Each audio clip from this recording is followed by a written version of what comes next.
नमस्कारम everyone, आप सभी का स्वागत है चैनल में। आई होप कि आप सभी लोग भैरवी देवी साधना कर रहे होंगे और आप लोगों की साधना काफ़ी अच्छी चल रही होगी। हाउ टू इंटेंसिफाई आवर साधना। हम अपनी साधना को, भैरवी देवी साधना को और इंटेंसिटी और तीव्रता किस तरीके से प्रदान कर सकते हैं।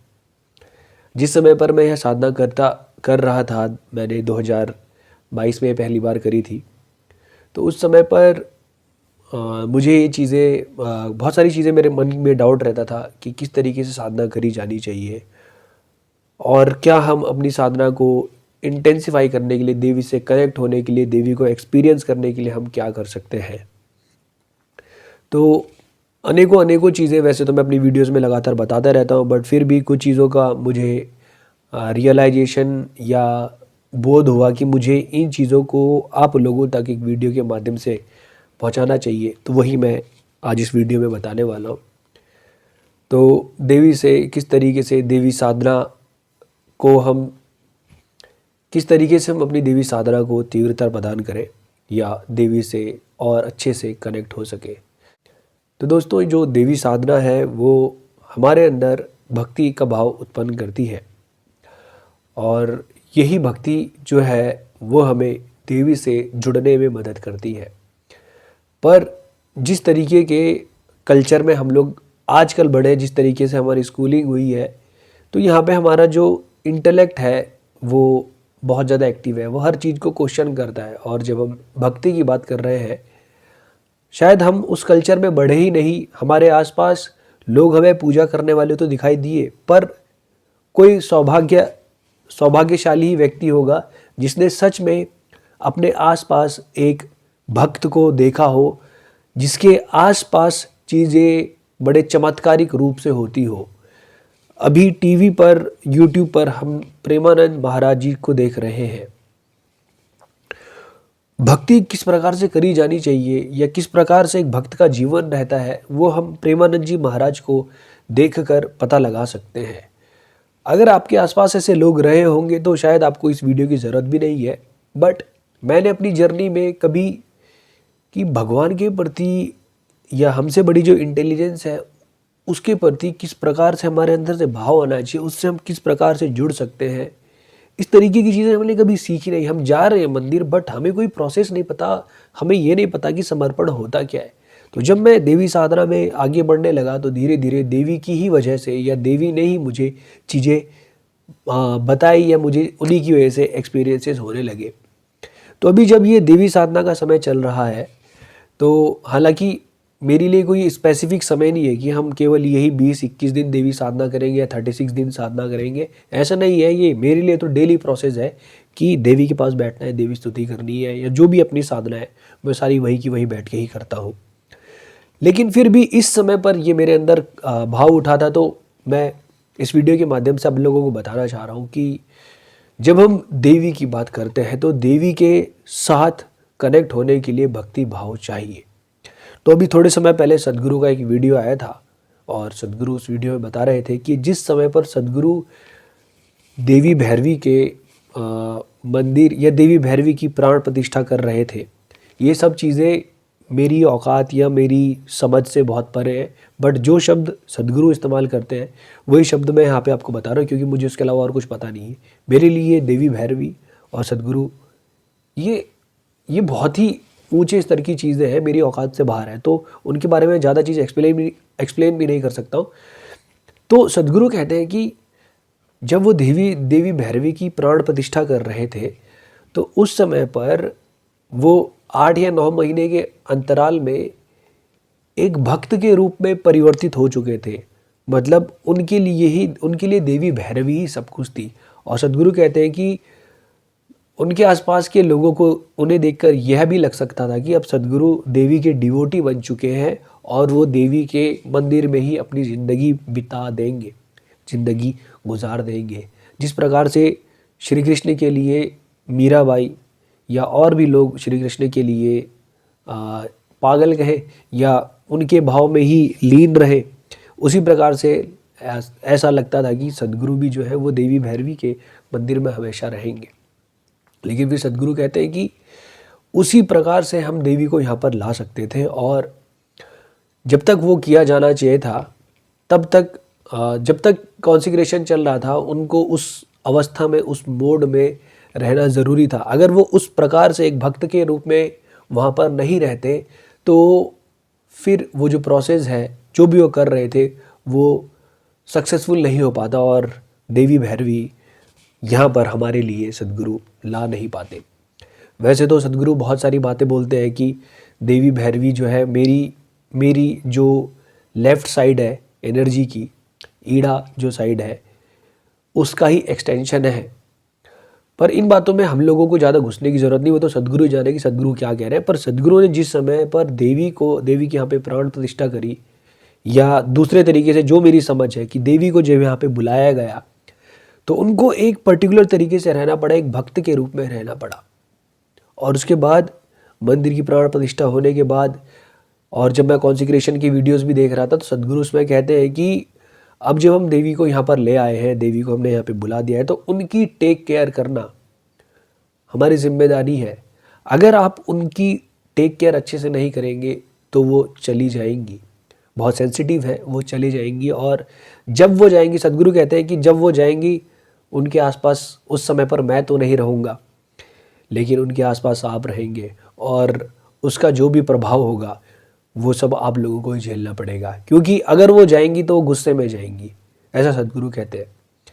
और इस बात को और ज़्यादा डिटेल में जानने की ज़रूरत नहीं है, बट वहाँ से सद्गुरु ये कह रहे हैं कि उनकी टेक केयर, उनके साथ जो प्रोसेसेस है वो एक पर्टिकुलर तरीके से होने ही चाहिए।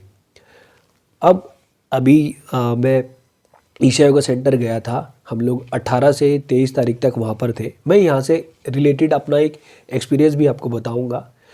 तो मेरा देवी से एक अलग तरीके से रिलेशन बना है और उनकी गाइडेंस की वजह से उन्हीं की वजह से मैं यहाँ तक आ भी पाया हूँ। और अलग अलग मोड में रहता मैं देवी के पास, जैसा वो चलाना चाहे। कभी वो ज़्यादा भक्ति के रूप में ले आती है तो मेरे अंदर से ज़्यादा भक्ति आती है। कभी कभी मैं वहाँ पे एक योगी की तरह बैठना चाहता हूँ। मैं भले ही देवी से बात कर रहा हूँ बट मैं इस समय पर कुछ कह रहा हूँ उनसे कि मैं एक योगी की तरह आया हूँ इस समय पर। भक्ति भी ठीक है अपनी जगह, बट अब आपको अगर अपने आप को समाज के लिए तैयार करना है, आप कुछ करना भी चाहते हैं, तो आप थोड़े ताकतवर भी बनना चाहते हैं, तो फिर अलग अलग तरीके से मैं उनके पास जाता हूँ। तो इस समय पे जब मैं देवी भैरवी के मंदिर बैठ रहा था, जितनी बार भी, सब शुरुआत उन्हीं से होती है।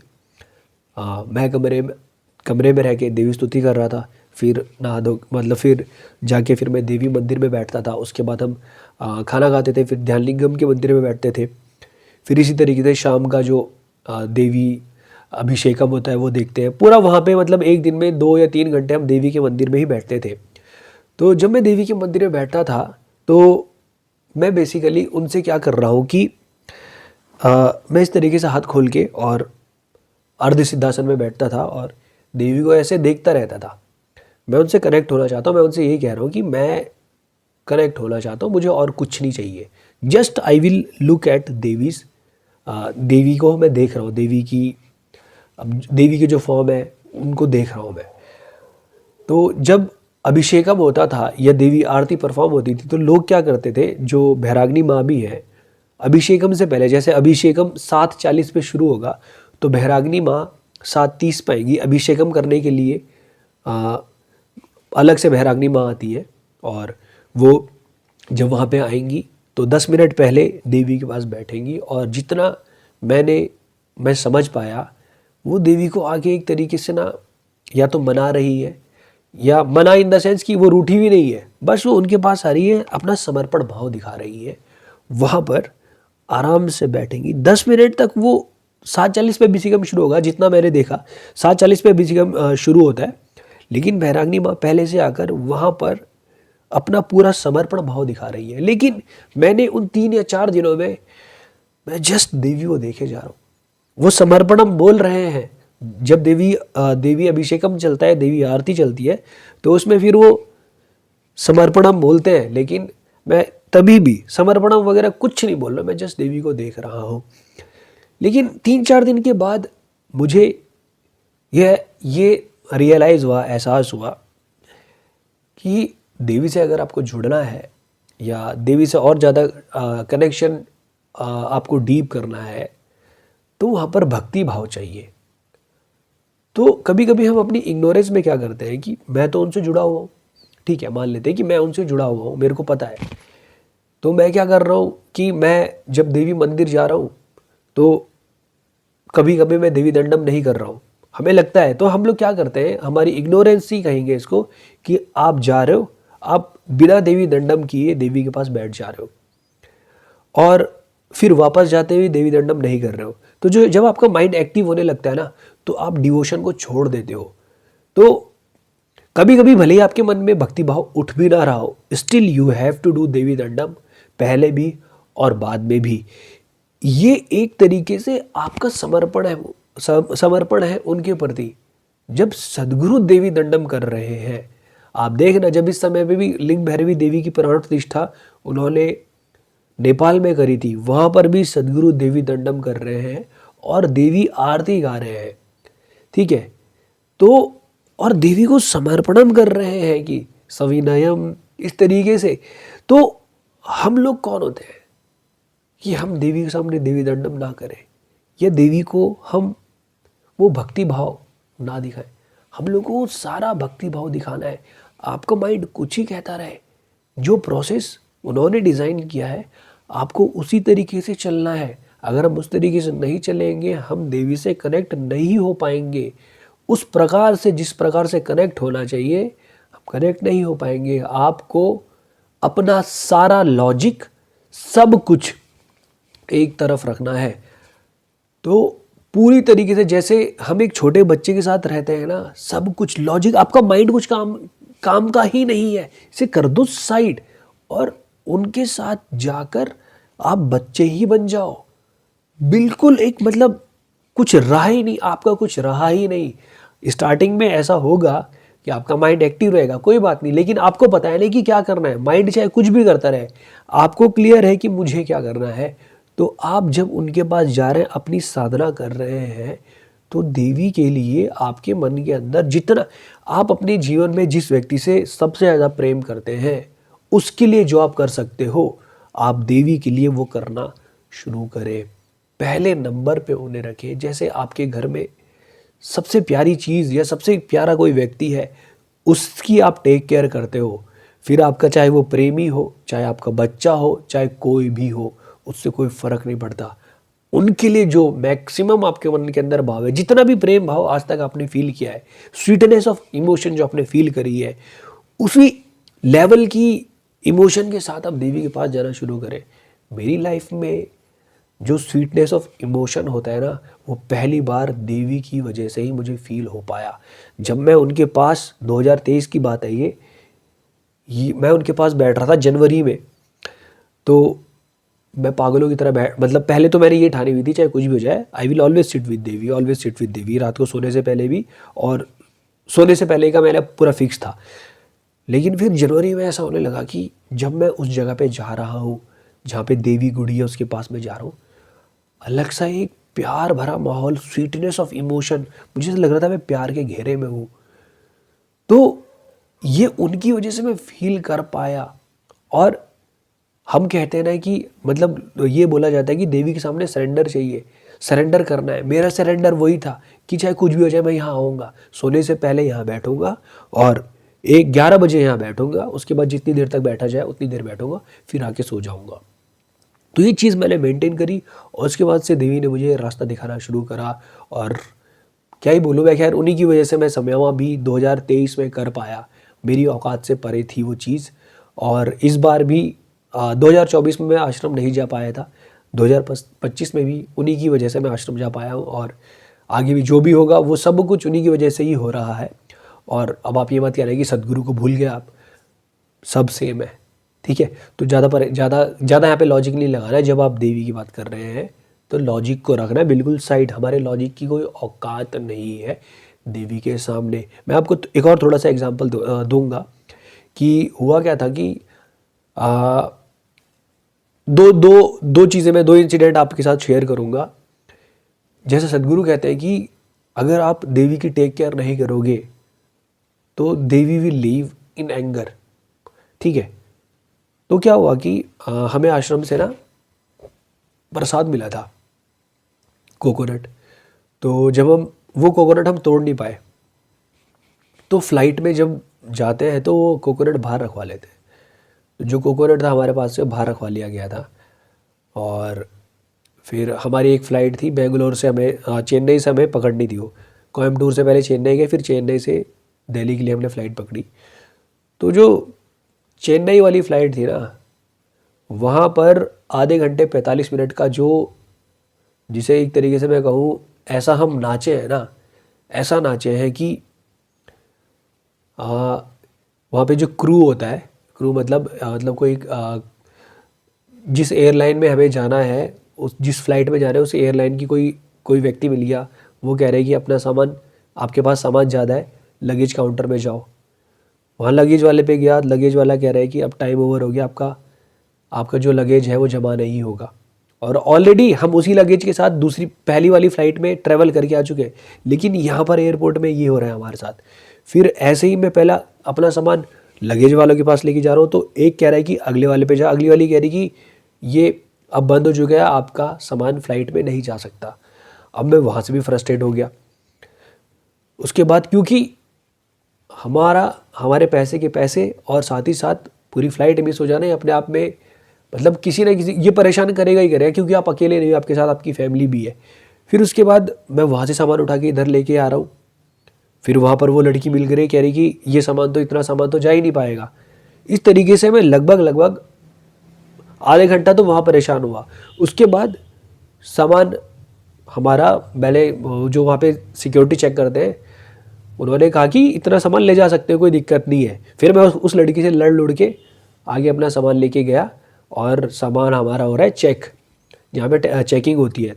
तो चेकिंग में सामान में इतनी लेट लग गई, हमारी फ़्लाइट का टाइम हो रहा था और 20-25 मिनट ही बचे हुए थे। तो ऐसा हो गया था कि सामान छोड़ो और चलो फ़्लाइट में, सामान छोड़ो और चलो फ़्लाइट में।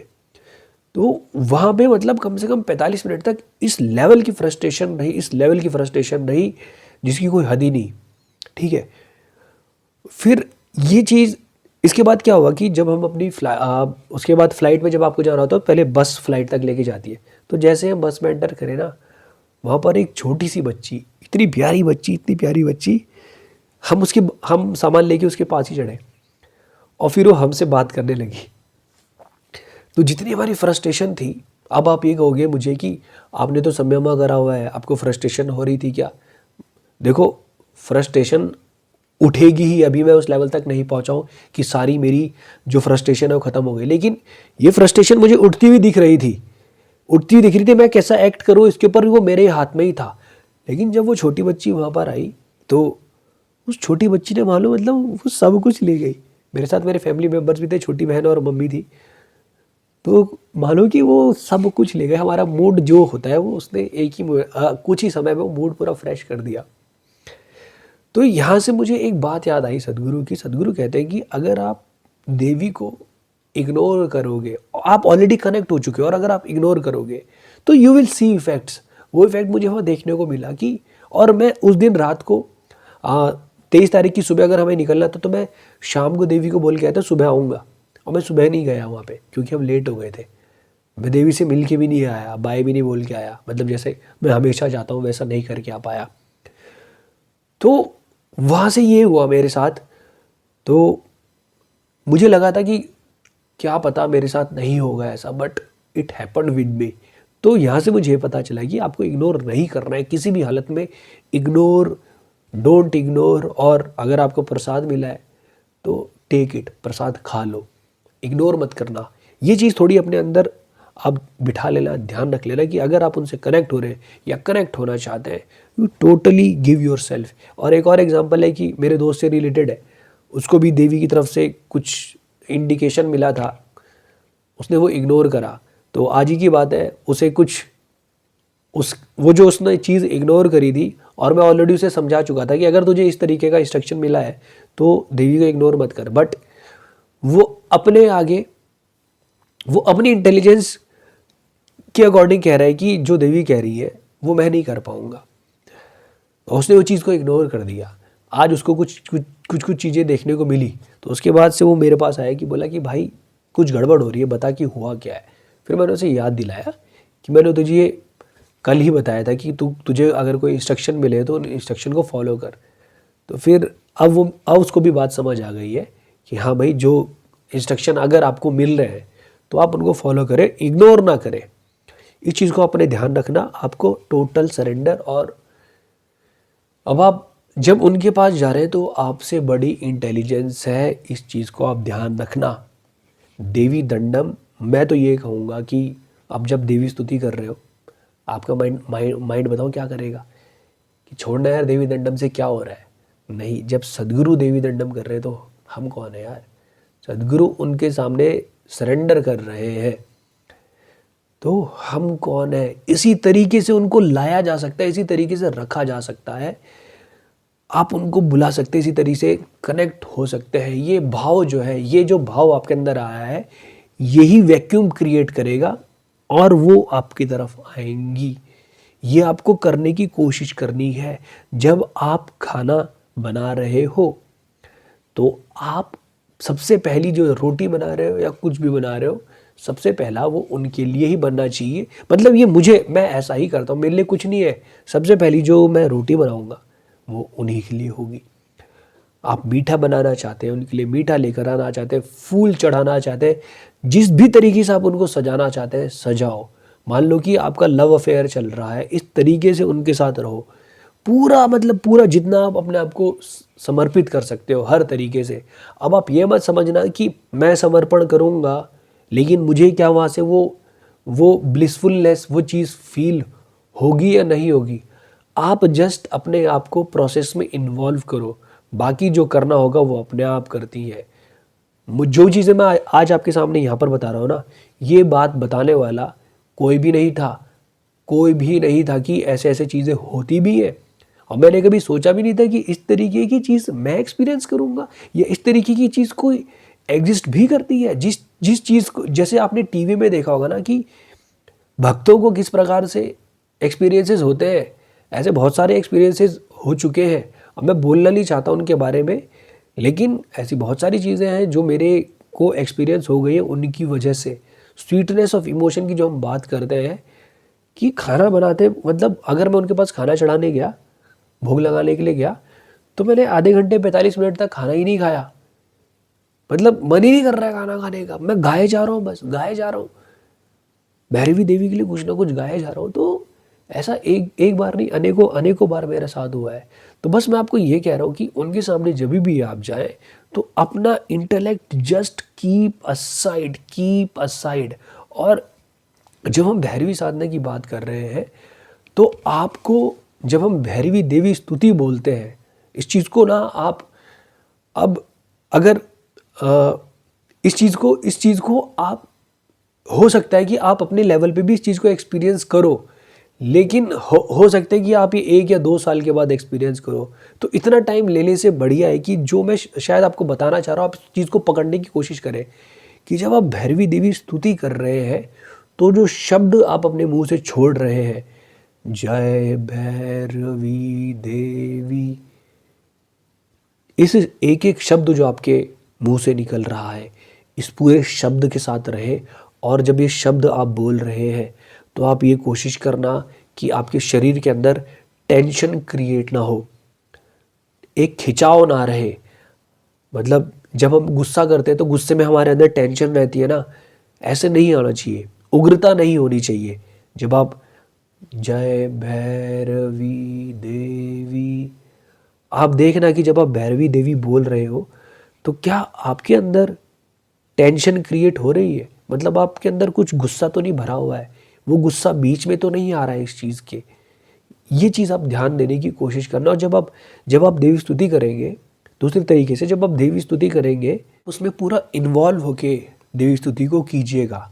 और मैं आप लोगों को ये सजेस्ट भी करूँगा कि अगर भैरवी देवी साधना चल रही है आपकी, तो आप कोशिश करें कि आपके घर में, आपके कमरे में आप भैरवी देवी से रिलेटेड ही गाने चला के रखें। साउंड्स ऑफ ईशा ने बहुत सारे सॉन्ग्स भैरवी देवी के लिए डेडिकेटेड करे हुए, आप अपने कमरे में वही चला के रखें।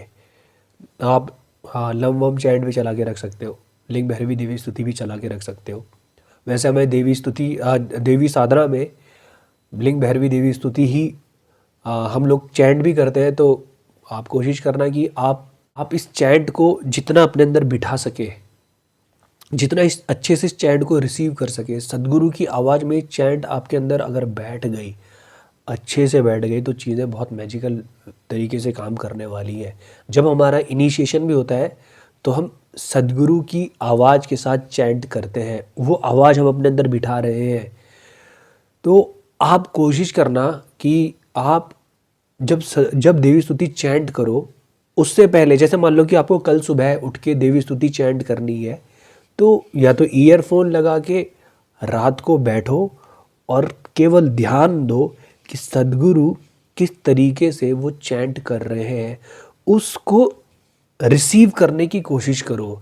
अगर आप उस चैंट को रिसीव कर लोगे ना अच्छे से, मैं आपको बता रहा हूँ कि मुझे ये देवी मंदिर में जब देवी स्तुति चल रही थी तो मैंने ये चीज़ को वहाँ पे एक्सपीरियंस किया कि वो सदगुरु जिस तरीके से चैंट कर रहे हैं वो आपके अंदर बैठना चाहिए। जब आपके अंदर बैठने लगेगा तो आप देखना आपकी देवी स्तुति दूसरे ही लेवल पर पहुंच जाएगी। मेरे को कैसे पता चला कि देवी स्तुति चैंट करते हुए आपके अंदर टेंशन नहीं होनी चाहिए। जब आप, जो लोग शांभवी महामुद्रा में दीक्षा ले चुके, सदगुरु उसमें भी कहते हैं कि जब आप इस मुद्रा में बैठेंगे तो आपके शरीर में कोई भी टेंशन नहीं होनी चाहिए। जब देवी स्तुति भी कर रहे हैं तो आपके अंदर कोई भी टेंशन नहीं होनी चाहिए। टेंशन का मतलब खिंचाव, ठीक है। जैसे गुस्सा आ जाता है तो हम ऐसा करने लग जाते हैं ना, तो ये टेंशन है। ये चीज़ आपके अंदर देवी स्तुति करते हुए नहीं होना चाहिए। जब हम गुस्से में बोलते हैं तो उस समय पे हमारे अंदर एक तनाव रहता है, वैसा तनाव नहीं रहना चाहिए। वैसे ये इतनी जल्दी नहीं होगा, बट धीरे धीरे आप रियलाइज़ करोगे कि सदगुरु किस प्रकार से देवी स्तुति का एक एक शब्द छोड़ते हैं। जब वो देवी स्तुति स्टार्ट करेंगे, आप देखना, देवी स्तुति जब वो स्टार्ट करते हो तो देवी स्तुति स्लो स्टार्ट करते हो, जय भैरवी देवी। आप देखना ये धीरे धीरे उनकी स्पीड बढ़ जाती है बाद में, लेकिन स्टार्टिंग में वो इस तरीके से ही देवी स्तुति चैंट करेंगे। तो आप उनकी आवाज़ में जितना ज़्यादा देवी स्तुति को सुनेंगे वो आपके अंदर बैठता जाएगा। और यही जब हमारा इनिशिएशन होता है, इसीलिए सदगुरु की आवाज़ में वो चैंट हमें सुनाई जाती है, उसके साथ वो चैंट, उनके साथ फिर हम वो चैंट करते भी हैं। तो आप ये चीज़ करके देखना। और जब आप देवी स्तुति अगर आप अच्छे से करने लगे तो फिर तो मतलब आप देवी से कनेक्ट ना हो, ऐसा हो ही नहीं सकता। आज सुबह की बात है, मैं सुबह केवल देवी स्तुति करके गया था, 3 देवी स्तुति। और कुछ चीज़ मैं देवी स्तुति के बारे में अभी रिवील नहीं कर सकता, जो मेरे एक्सपीरियंस पे देवी मंदिर में आई थी। थोड़े समय के बाद अगर मुझे लगता है वो शेयर करनी तो मैं ज़रूर शेयर करूँगा। तो मैंने आज जब वो स्तुति चैंट कर रहा था तो मैं उसी तरीके से, जो मुझे वहाँ पे मंदिर में एक्सपीरियंस हुआ, मैं उसी तरीके से वो चैंट कर पाया। और जब मैं दिन का खाना खा रहा था 1-1:30 बजे के आसपास, मैं इस लेवल तक एक्सटेसी या ब्लिस फील कर रहा था कि मेरा मन नहीं कर रहा था उसके बाद खाना खाने का। बहुत ही हाई लेवल पर वो ब्लिसफुलनेस मेरे अंदर जैसे फैल रही हो, सब कुछ नीचे से उठकर ऊपर यहाँ तक आनंद की एक अवस्था आ रही थी। तो ये जादू है देवी स्तुति का। तो आप लोग भी कोशिश करें कि इसी प्रकार से देवी स्तुति हो। सदगुरु जैसे करते हैं उनकी आवाज़ में वो आपके अंदर बैठ जाएगी एक बार, तो फिर चीज़ें अलग तरीके से काम करेंगी। और जो भी चीज़ें मैंने यहाँ पर बताई वो मेरे एक्सपीरियंस पर हैं, और जो चीज़ें मैंने सदगुरु को देखकर सुनी और सीखे वही चीज़ मैंने यहाँ पे बताने की कोशिश करी है।